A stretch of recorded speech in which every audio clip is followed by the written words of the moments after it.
आनंदपुर विधानसभा क्षेत्रर भाजपा तरफर केन्दुझर जिला आनंदपुर ब्लॉक रे शताधिक महिला द्वारा जन आक्रोश महिला समावेश अनुष्ठित हो जाइछि।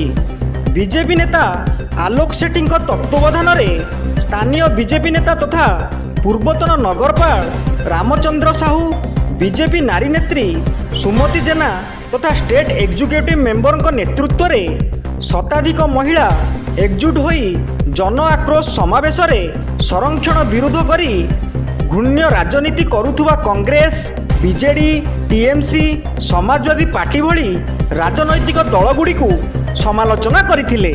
एहा सह विरोधी दल मानकर कुश पुतलिका दाह करथिले।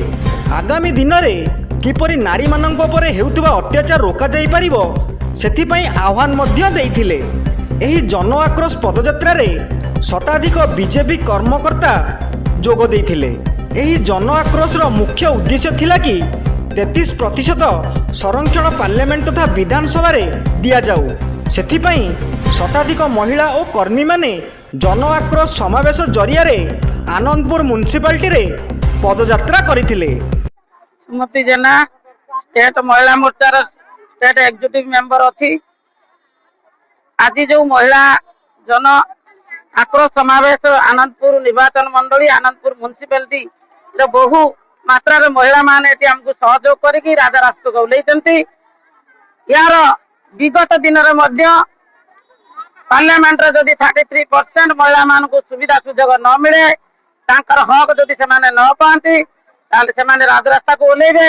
आज पार्लियामेंट रे जो बिल आसीथिला महिला मान को तांकर हक देबा पई हमर देशर प्रधानमंत्री माननीय नरेंद्र मोदी जो बिल आज आगत करथिले पार्लियामेंट रे, से बिल को आज विरोधी दल माने प्रत्याहार करचंती। जे महिला मान को हक को छड़ाई नैचंती। महिला माने काली जो सुविधा सुजोग पाई थांते से मान को सेथरु वंचित करचंती।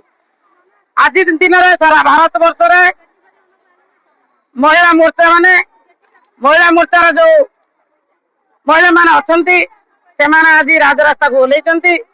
काली दिन रे जदि महिला बिल पास से माने न करंती, महिला मान को जदि से अधिकार न मिले ताले राजरास्ता को महिला मान को लेबे निया लगेबे। रामचंद्र साहू म्युनिसिपालिटी पूर्वतन चेयरमैन आ भारतीय जनता पार्टी जड़े वरिष्ठ कार्यकर्ता। आपण समस्त जानी भारत वर्ष रे यशस्वी प्रधानमंत्री महिला मान को 2029 मसीह पार्लियामेंट रे 33%, विधानसभा रे 33% सीट दवापाई निष्पत्ति बहुत दिन देते निर्वाचन प्रतिश्रुति दिला आ से अनुसार संरक्षण हमार सब प्रकार व्यवस्था चली। सबू जो दल माने आगे महिला मान कांदुले से महिला माने जितेबाला बिल आगत करागला पार्लियामेंट रे, से ही दल माने विजु जनता दल ठू आरंभ करके ममता दीदी तृणमूल कांग्रेस ठू आरंभ करके डीएमके पर्यंत जिते दल आगे महिला मान कांदती से कहीं सहयोग देले ना।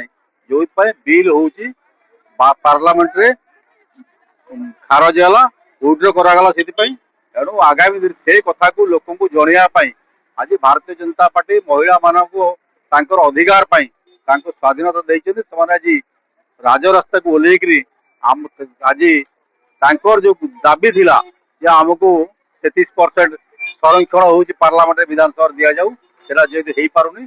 आज से जन आक्रोश जरिया आज प्रकटित करने विभिन्न जगह जो आज कार्यक्रम होता आज म्युनिसिपालिटी एरिया सेटा करा जाऊ। आनंदपुर दिव्यरंजन जेना रिपोर्ट G9 ओडिया।